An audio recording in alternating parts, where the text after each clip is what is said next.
والله لن ينفعك صوم ولا حج ولا زكاة ولا أي نوع من الأعمال إلا إذا صلح أمر الصلاة. أول ما يسأل عنه العبد يوم القيامة سيسأل عن صلاته، إن استقامت وصلحت نظر الله في باقي الأعمال، وإلا قدمنا إلى ما عملوا من عمل فجعلناه هباء منثورا. قسم لا يركع ولا يسجد وهم كثير امتلأت بهم البيوت وانتشروا في الطرقات، تراهم في المجمعات وأوقات الصلوات يغدون ويروحون كأن الأمر لا يعنيهم. قسم آخر هم أيضا كثير، يقدمون ويؤخرون، ينامون ويتكاسلون، يلعبون ويلهون، إن استيقظ من نومه صلى، إن انتهى من لعبه صلى، إن انتهى من أكله وشربه صلى. تناسوا أن الله قال: فويل للمصلين الذين هم عن صلاتهم ساهون. تناسوا أن الله قال: لا تلهكم أموالكم ولا أولادكم عن ذكر الله ومن يفعل ذلك فأولئك هم الخاسرون. تناسوا أن الله قال: إن الصلاة كانت على المؤمنين كتابا موقوتا. لو أنك موظفا في شركة من الشركات أو مؤسسة من المؤسسات ودوامها يبدأ في 7 صباحا، فإذا بك في اليوم الأول تأتي بعد 20 دقيقة من مرور الوقت ويستقبلك الرئيس سيغض الطرف عنك، فإن جئته في اليوم الثاني سيخاطبك ويقول لك إن نظام المؤسسة ودوامها يبدأ في 7 لا في 7:30. ثم إذا تكرر منك التأخر ستعطى إنذارا شفهيا أو إنذارا خطيا. فإذا تكرر منك التخلف والتأخر فلا مكان لك في تلك المؤسسة. هذه مؤسسة وشركة من الشركات، فكيف بالذين يتأخرون عن طاعة رب الأرض والسماوات مرات ومرات؟ قال صلى الله عليه وسلم: ولا زال أقوام يتأخرون حتى يؤخرهم الله. لا زال أقوام يتأخرون حتى يؤخرهم الله. فقسم لا يركع ولا يسجد، وقسم يقدم ويؤخر ويتهاول ويتكاسل، وهم كثير لا ينطلقون إلى المساجد إلا إذا سمعوا الإقامة أو انطلقت الصلاة بعد ركعة أو ركعتين. تناسوا أن الله قال: السابقون السابقون أولئك المقربون. قسم ثالث وهم قلة قليلة، وأنا أعني ما أقول، قلة قليلة مقارنة إلى تعداد هذه الأمة، أمة المليار أو ما يزيد. تريد تشهد هذه القلة؟ اشهدها في صلاة الفجر، اشهد صلاة الفجر مع الجماعة حتى ترى عجب العجاب. ترى أن آلاف مؤلفة بل ملايين تغط في سبات عميق، وقلة قليلة هي التي انتصرت على فرشها وعلى شهواتها وانطلقت تجيب منادي الله. ينطلق أذان الفجر في 7:07. اخرج إلى الشارع، اخرج حتى تعرف مقدار المأساة. فلا تكاد ترى سيارة تتحرك، لا تكاد ترى إنسان يسير، لا تكاد تسمع أصواتا في البيوت. ادخل المسجد ترى آباء وكبارا في السن وقلة قليلة من الشباب الذين هداهم الله، والبقية الباقية تغط في سبات عميق، والبقية الباقية تغط في سبات عميق. ثم اخرج بعد صلاة الفجر بساعة، ثم اخرج بعد صلاة الفجر بساعة وانظر إلى الناس قد ملأوا الطرقات والتقاطعات وانتشروا في مناكب الأرض يطلبون الدنيا، ما كأن الله قبلها بساعة ناداهم مناديه: الصلاة خير من النوم. وواقع حال كثير من الناس يقول النوم خير من الصلاة. أسألك بالله العظيم أين صليت الفجر اليوم؟ في صفوف المصلين أم اتصفت بصفات المنافقين؟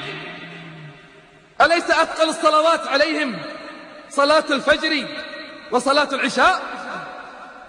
أليست هذه الأمة قد اتصفت بالنفاق في مشارق الأرض ومغاربها؟ تريد تعرف مقدار المأساة؟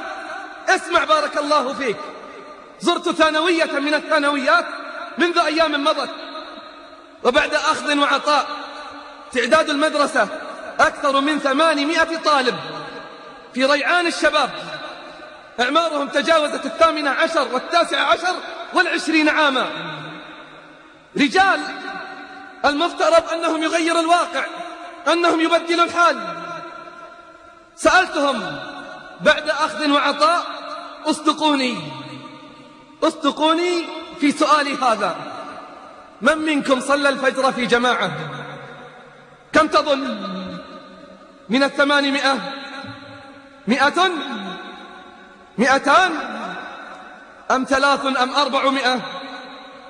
والله الذي لا إله إلا هو لم يتجاوز العدد 20. لم يتجاوز عدد الذين صلوا الفجر في جماعة من أبناء المسلمين في مدرسة تعدادها 800 طالب، 20 طالبا فقط، و780 بيت من بيوت المسلمين اتصفت بالنفاق. كيف يتغير الواقع؟ كيف يتبدل الحال؟ وأمتنا ضيعت الصلوات. لما تنزل قول الله جل في علاه على النبي صلى الله عليه وسلم: فخلف من بعدهم خلف أضاعوا الصلاة واتبعوا الشهوات فسوف يلقون غيا. يقول النبي صلى الله عليه وسلم باكيا، يقول: يا جبريل تضيع أمتي الصلاة؟ يا جبريل تضيع أمتي الصلاة؟ قال: يا محمد يأتي أقوام من أمتك يبيعون دينهم كله بعرض من الدنيا قليل. فضيعت الصلوات وارتكبت المحرمات. كيف يستقيم الحال وكيف يتربى المجتمع على الفضيلة إن لم يحافظ على الصلوات؟ أليست الصلاة هي التي تنهانا عن الفواحش والمنكرات؟ أليست الصلاة هي التي تنهانا عن الفواحش والمنكرات؟ يكفينا أمرا ربانيا واحدا حتى نعلم عظم قدر الصلاة عند الله. أما يكفيك أن الله افترضها فوق السماوات؟ أما يكفيك أن تعلم من قدر الصلاة وعظم شأنها عند الله أنها فرضت فوق 7 سماوات وهو بالأفق الأعلى؟ إذ دنا فتدلى فكان قاب قوسين أو أدنى فأوحى إلى عبده ما أوحى. أمره ب50 صلاة فلا زال يخفف عنا حتى جعلت 5 صلوات بأجر 50، 5 صلوات بأجر 50. الصلاة نور، كيف تستطيع أن تسير في الظلمات؟ كثير يتخبطون، كثير يشتكون من الهموم والغموم، علاجهم الانضمام إلى صفوف المصلين. مآسي الشباب في كل مكان، وعلاجهم ادخلوا بيوت الرحمن، انضبطوا في صفوف المصلين. التقيت 3 من الشباب على إحدى الطرق الشمالية في ساعة متأخرة من الليل. توقفت، ركب الثلاثة. قلت: أين تريدون؟ قالوا: نريد الدمام. دار بيني وبينهم هذا الحديث. قلت: ماذا تريدون من هناك؟ قالوا: نبحث عن وظائف. ولا عيب أن الإنسان يسعى في طلب رزقه، لكن عيب، كل العيب تخرجنا الدنيا ولا نخرج لأوامر الله جل في علاه. نخرج لقضاء حوائجنا ولأكلنا وشربنا، ومنادي الله ينادينا: حي على الصلاة، حي على الفلاح، فنتهاون في الاستجابة لنداء الله. قلت: ماذا تريدون من هناك؟ قالوا نبحث عن وظائف. قلت لا عيب، فما هي شهاداتكم والمؤهلات التي تحملونها؟ فقال الذي بجانبي أنا عندي شهادة ثاني متوسط. وأنت اللي وراء؟ قال أنا أول متوسط. وأنت الثالث؟ قال أنا لم أكمل الخامسة ابتدائية. قلت ما شاء الله المؤهلات، لكن هي ليست المؤهلات، هي ليست المؤهلات. الأمر لله من قبل ومن بعد. ما يفتح الله للناس من رحمة فلا ممسك لها، وما يمسك فلا مرسل له من بعده، وهو العزيز الحكيم. نعرف أصحاب شهادات لم يجدوا وظائف ولم يجدوا مرتبات، ونعرف من لا يقرأ ولا يكتب أنعم الله عليهم وصب عليهم من البركات. السر: وأمر أهلك بالصلاة واصطبر عليها لا نسألك رزقا نحن نرزقك. جاء أحدهم إلى أحد الصالحين يشتكي ارتفاع الأسعار، غلت الأسعار وارتفعت الأثمان للمطاعم والمشارب، وهكذا هو حالنا. نتأثر بارتفاع الأسعار يمنة ويسرة ولا نتأثر بأحوال المسلمين. نخاف على ما يسد جوعنا ويملأ بطوننا، ولا نخاف من تقرير مصيرنا إما إلى جنة أو إلى نار. جاء أحدهم إلى أحد الصالحين يشتكي ارتفاع الأسعار والأثمان. قال الصالح: والله ما أبالي، والله ما أبالي لو أن حبة الشعير بدينار، علي أن أعبده كما أمرني، وعليه أن يرزقني كما وعدني. علي أن أعبده كما أمرني، وعليه أن يرزقني كما وعدني. وما خلقت الجن والإنس إلا ليعبدون، ما أريد منهم من رزق وما أريد أن يطعمون. السر: وأمر أهلك بالصلاة واصطبر عليها لا نسألك رزقا نحن نرزقك والعاقبة للتقوى. قلت هذه الشهادات وهذه المؤهلات، اصدقوني كيف أنتم مع صلواتكم؟ فقال الذي بجانبي: أقول لك أم أكذب عليك؟ قلت إن كذبت أنت تكذب على نفسك، لا يضرني كذبك، ومن يك كاذبا فعليه كذبه. قال أنا ما أصلي، أنا لا أصلي. قلت كافر؟ قال لا. قلت بلى، فالعهد الذي بيننا وبينهم الصلاة، فمن تركها فقد كفر. كم هم من الكفار من أبناء المسلمين الذين لا يركعون ولا يسجدون؟ حدث ولا حرج. قلت للثاني: وأنت؟ قال أنا خير منه. قلت كيف؟ قال أنا أصلي من الجمعة إلى الجمعة. قلت أنت مثله؟ وأنت يا ثالثهم؟ قال أنا أفضل منهم. قلت كيف؟ قال أنا أصلي في اليوم صلاتين، أنا أصلي في اليوم صلاتين. قلت هذا دين جديد أم لهم شركاء شرعوا لهم من الدين ما لم يأذن به الله؟ هذا هو الواقع، هذا هو الواقع، شئت أم أبيت. طلابنا لا يصلون، بل جاءني سؤال من الطلاب يقول السائل فيه: ما حكم الذي يصلي بدون وضوء؟ ما حكم الذي يصلي بدون وضوء؟ قلت هذا كفر ومن نواقض الإسلام، لأنه استهزاء بالدين.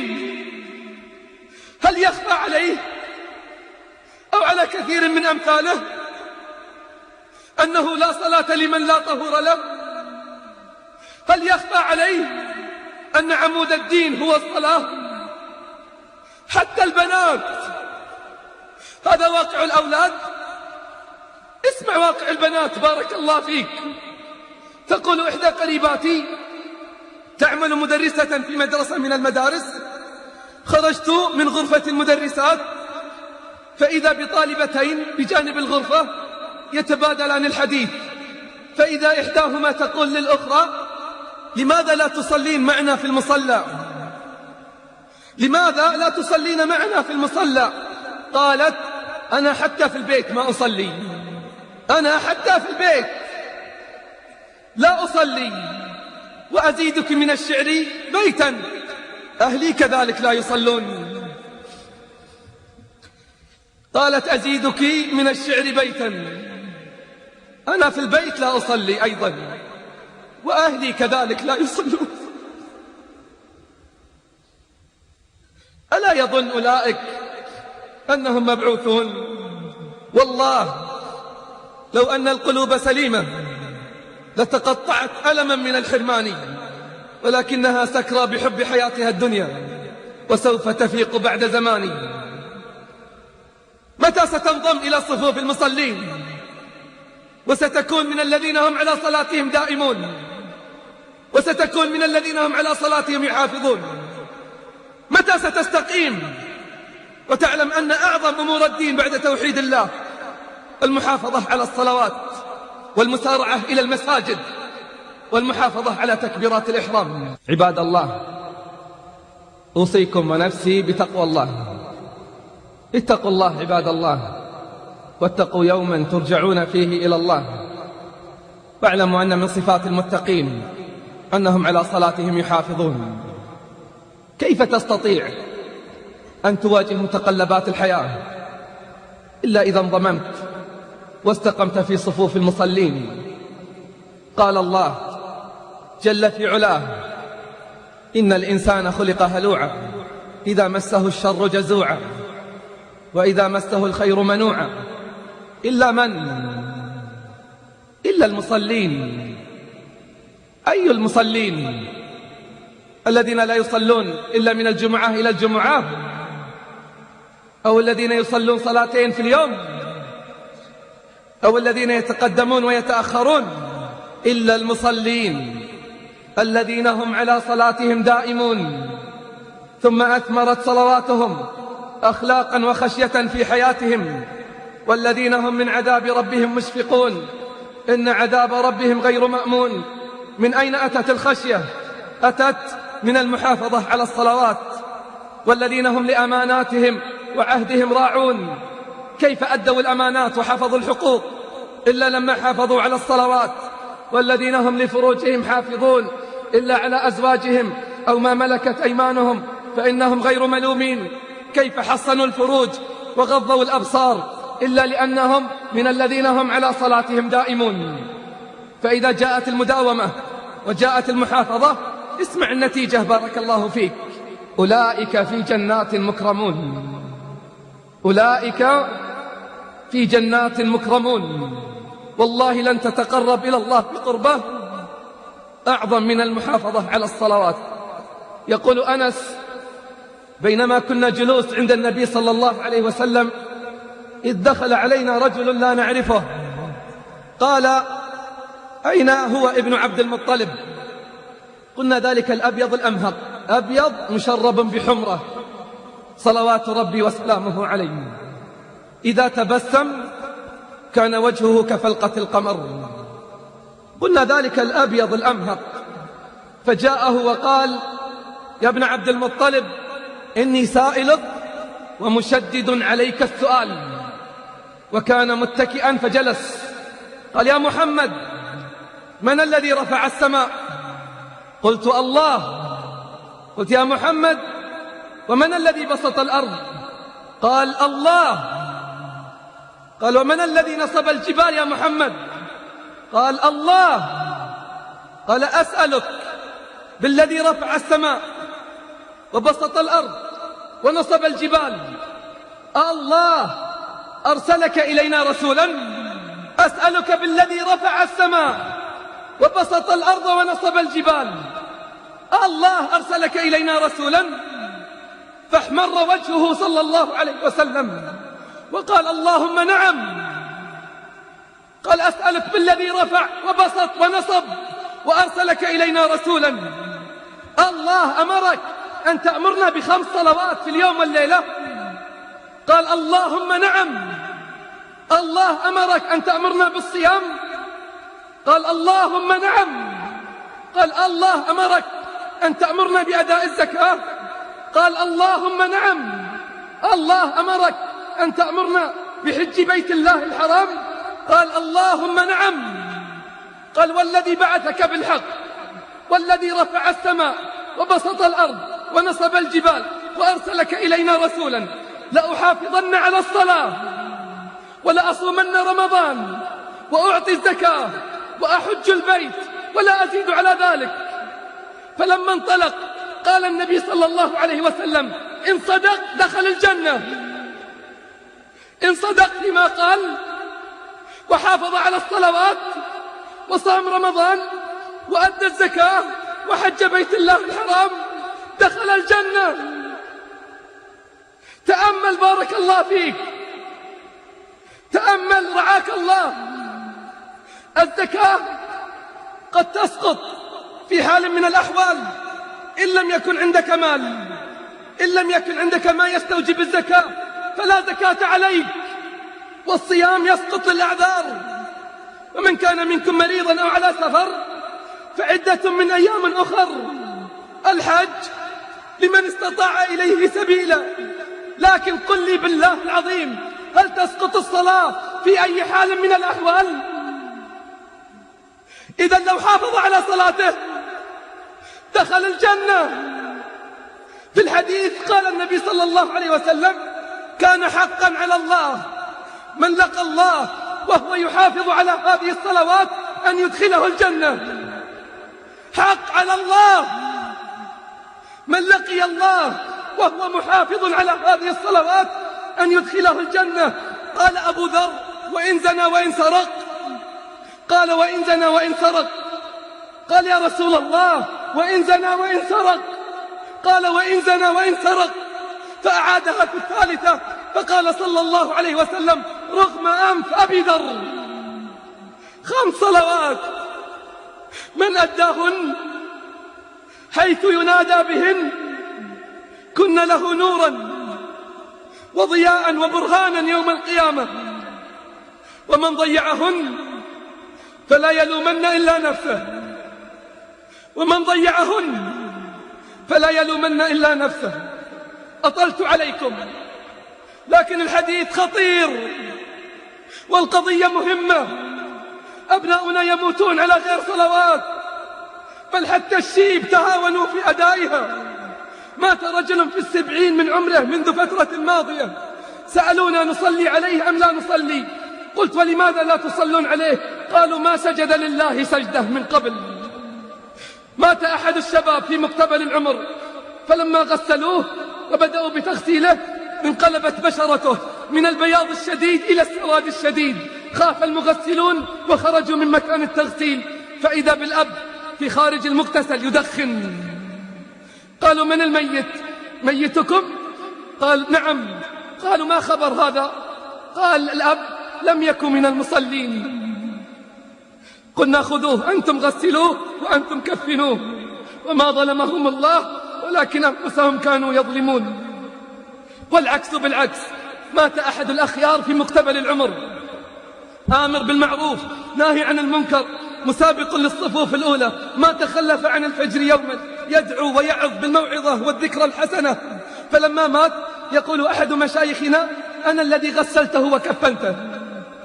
فلما بدأنا بتغسيله وبدأنا بإعداد المسك والكافور يقول والله الذي لا إله إلا هو فاحت رائحة المسك منه قبل أن نضع المسك عليه. قلت لصاحبي تشم؟ قال فضل الله يؤتيه من يشاء. إن الذين قالوا ربنا الله ثم استقاموا تتنزل عليهم الملائكة ألا تخافوا ولا تحزنوا وأبشروا. فلما كفناه وذهبنا به إلى المقبرة يقول شيخنا كنت ممن نزل على قبره. تخيل المنظر، الناس على شفير القبر ثم ينزل إليهم الميت. يقول والله الذي لا إله إلا هو فلما أنزلوه أخذ من بين أيدينا، حمل من بين أيدينا والله ما حملناه، ثم وسد في التراب والله ما وسدناه، ثم وجه إلى القبلة والله ما وجهناه. كشفت عن وجهه إذا هو يضحك، كشفت عن وجهه فإذا هو يضحك. يقول الشيخ والله لولا أني أنا الذي غسلته وكفنته ما كنت أظن أنه قد مات. ما كنت أظن أنه قد مات. اتقوا الله عباد الله، وحافظوا على الصلوات، وانتهوا عن الفواحش والمنكرات. اتقوا الله، ومن تقواه المحافظة على أوامره. تريد ضمان لخاتمة حسنة؟ من صلى الفجر في جماعة فهو في ذمة من؟ في ذمة الله، يعني في حفظ الله ورعايته. زاد أهل العلم قالوا معناه أنه إذا مات من يومه دخل الجنة. مروا أبناءكم بالصلاة ل7، اضربوهم عليها ل10. اصنعوا لنا أبطال، اصنعوا لنا رجال، اصنعوا لنا أمهات عابدات. لا بد من صنع الرجال، ومثله صنع السلاح. وصناعة الأبطال علم علمه أولو الصلاح.